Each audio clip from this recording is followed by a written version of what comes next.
हरे कृष्णा। मेरा नाम गोल्डी मजोकर। मैं आप लोगों का स्वागत करता हूं आपके अपने YouTube चैनल इंडियन मजोका पर। दोस्तों, पिछली वीडियो में मैंने आपको बताया था कि भगवान का नाम जिंदगी भर लेना चाहिए, अंत समय में लेने का कोई तात्पर्य नहीं है, और अजामिल की कथा सुनाई ही थी। ऐसी एक और कथा सत्य घटना में आपके लिए लाया हूँ। जो एक कथा, इस कथा में मैं आपको दो भाइयों की कहानी सुनाऊंगा। दोनों बहुत ही बड़े धनवान थे, दोनों सेठ थे। उनकी एक कथा सुनाऊंगा ताकि आप भी भगवान का नाम लेने के लिए अपने कदम बढ़ा सकें। तो दोस्तों, बिना देरी किए हुए वीडियो शुरू करते हैं। और वीडियो शुरू करने से पहले वीडियो को पहली बार देख रहे हैं तो वीडियो को लाइक कर दीजिए, और चैनल पर नए हो तो चैनल को सब्सक्राइब कर दीजिए। और सब्सक्राइब करने के बाद बेल आइकन को दबाना ना भूलिएगा ताकि मेरी वीडियो की नोटिफिकेशन आप लोगों को मिल सके सबसे पहले। दोस्तों, ये कथा है दो भाइयों की। दोनों सेठ थे, दोनों ही बहुत ही धनवान थे। बड़ा भाई था वो भक्ति मार्ग में लगा हुआ था, भगवान का भक्त था। लेकिन जो छोटा भाई था वो अधर्मी था, बहुत बड़ा पापी था, कभी भगवान का नाम लेता ही नहीं था। कुछ मिला के ऐसे लगा लो कि भगवान में विश्वास ही नहीं करता था। तो एक दिन उस गांव में, वो दोनों एक गांव में रहते थे, एक गांव में ऋषि मुनि आते हैं, साधु संत आते हैं। तो बड़े भाई को जैसे ही पता लगता है वो जाता है, ऋषि मुनियों की सेवा करता है, उनको प्रणाम करता है। लेकिन उनको कहता है कि हे भगवान, हे महाराज, मेरे छोटे भाई को समझाओ, उसे कुछ शिक्षा दो, उसे भगवान का नाम लेना सिखाओ ताकि उसकी मुक्ति हो सके, अन्यथा वो नाश को प्राप्त हो जाएगा। तो ऋषि मुनि कहते हैं कि हम पर छोड़ दो सब कुछ, हम देख लेंगे उसको। ऋषि मुनि ये कहकर उसके साथ घर आ जाते हैं। जब घर आते हैं तो ऋषि मुनि कहते हैं कि मुझे उनसे मिलवाओ।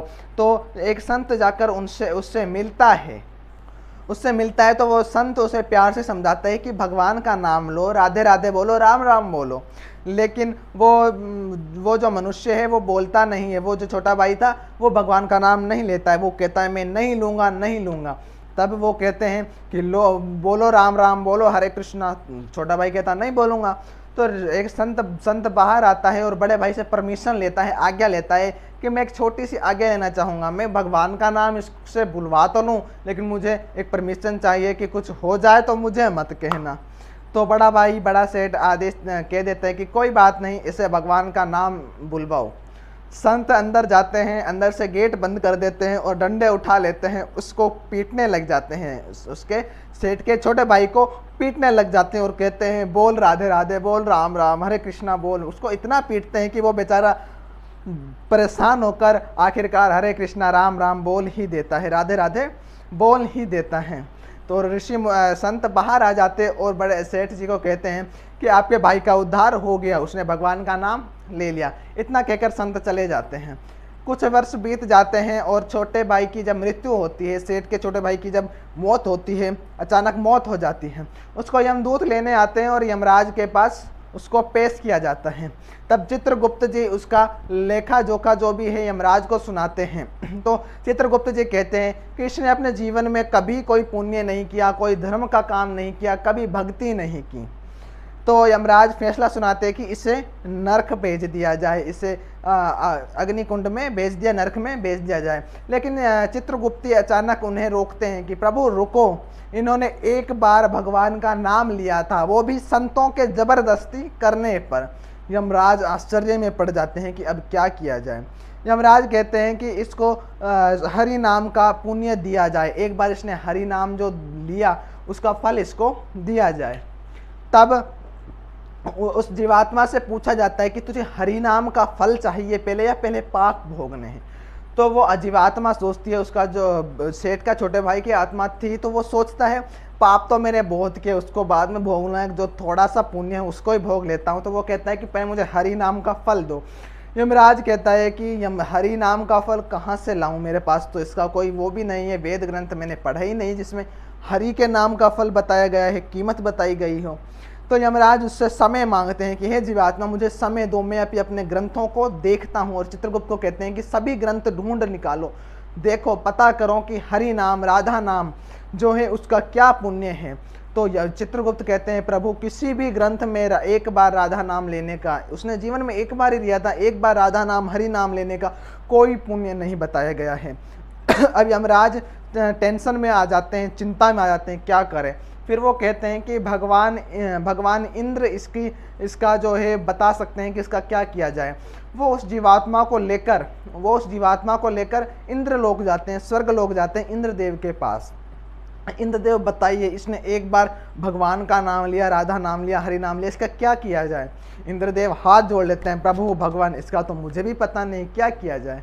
तो इंद्रदेव सलाह देते हैं कि हम सब शिव जी के पास चलते हैं, वो बहुत बड़े वैष्णव हैं, उन्हें हरि नाम का अर्थ फल पता होगा। सभी चल देते हैं भगवान शिव के पास, कैलाश पर्वत, और वहाँ जाते हैं, भगवान शिव को सारी बात बताते हैं। भगवान शिव भी माथा पकड़ के बैठ जाते हैं कि मुझे भी नहीं पता क्या करें। हरि नाम को इसने एक बार हरि नाम लिया, जिंदगी भर लेता, चलो मानते हैं उसका फल देते, एक बार लिया क्या फल दें इसको। भगवान शिव कहते हैं एक काम करते हैं, सृष्टि के रचयिता ब्रह्मा जी के पास चलते हैं, वो कुछ कर सकते हैं, क्योंकि वेदों की रचना उन्होंने की है। अब सभी लोग, इंद्रदेव, यमराज, चित्रगुप्त जी, भगवान शिव, उस जीवात्मा को लेकर ब्रह्मलोक चले जाते हैं। ब्रह्मलोक जाते हैं, ब्रह्मा जी से पूछते हैं, उन्हें सारी बात बताते हैं। ब्रह्मा जी भी टेंशन में। ब्रह्मा जी कहते हैं भगवान मुझे भी नहीं पता अब इसका क्या मतलब है, जिंदगी भर भगवान का नाम लेता वो बात अलग थी, एक बार भगवान का नाम लिया उसका क्या फल दे इसको। तो ब्रह्मा जी एक उपाय बताते हैं कि जो राधा नाम है, हरि नाम है, उसका पूर्ण अर्थ भगवान हरि नारायण ही जानते हैं और कोई नहीं जानता, तो उन्हीं के पास चलते हैं, वो ही कोई सोल्यूशन देंगे। अब ब्रह्मा जी, शिव जी, इंद्रदेव, यमराज, धर्मराज, यमराज, चित्रगुप्त जी, पांचों के पांचों उस जीवात्मा को लेकर गोलोक चले जाते हैं। गोलोक में श्री कृष्ण का वास है, धाम बताया गया है, वहाँ पर चले जाते हैं। भगवान श्री कृष्ण को सारी कहानी बताते हैं कि ऐसा ऐसा हुआ है, इसने एक बार भगवान का नाम लिया है, राधा नाम लिया है, राम का नाम लिया है, अब इसको क्या पुण्य दें। अब भगवान श्री कृष्ण मुस्कुरा देते हैं, सभी टेंशन में आ जाते हैं, गुस्सा करने लगते हैं, हम टेंशन में, तू मुस्कुरा रहा है, आप मुस्कुरा रहे हो। तो भगवान श्री हरि नारायण यानी अर्थात भगवान श्री कृष्ण हंसते हुए कहते हैं कि तुम सब इतने मूर्ख कैसे हो गए। उसने एक बार भगवान का नाम लिया, जिंदगी में सिर्फ एक बार, मृत्युलोक से आया, पहले मृत्युलोक से आया और यमलोक घूम लिया, यमराज के दर्शन कर लिए, शिवलोक चला गया, शिव के दर्शन कर लिए, ब्रह्मलोक चला गया, ब्रह्मा जी के दर्शन कर लिए, इंद्रलोक, स्वर्गलोक चला गया, इंद्र के दर्शन कर लिए, सभी देवताओं के दर्शन कर लिए, और खुद मेरे वैकुंठ धाम में, मेरे गोलोक धाम में आकर खड़ा है, मेरे दर्शन कर रहा है, उससे बड़ा क्या पुण्य चाहिए। फिर भी यमराज कहते हैं प्रभु इसको कोई तो फल देना पड़ेगा। तो भगवान कहते हैं कि देखिए इतना कुछ तो इसको मिल गया, अब राधा नाम का, हरि नाम का क्या पुण्य है एक बार लेने से, उसका तो मुझे भी नहीं पता, लेकिन हाँ इसको मुक्ति जरूर मिल गई। दोस्तों, मेरा इस कथा को आपको सुनाने का मकसद एक ही था कि भगवान का नाम जपिए, हरि नाम संकीर्तन कीजिए, राधा नाम, शिव नाम, भगवान का नाम जपिए और मुक्त हो जाइए इस जन्म मरण के बंधन से। दोस्तों, जन्म मरण के बंधन पर मैं एक और वीडियो बनाऊंगा, उसमें आपको अच्छी तरह समझाऊंगा।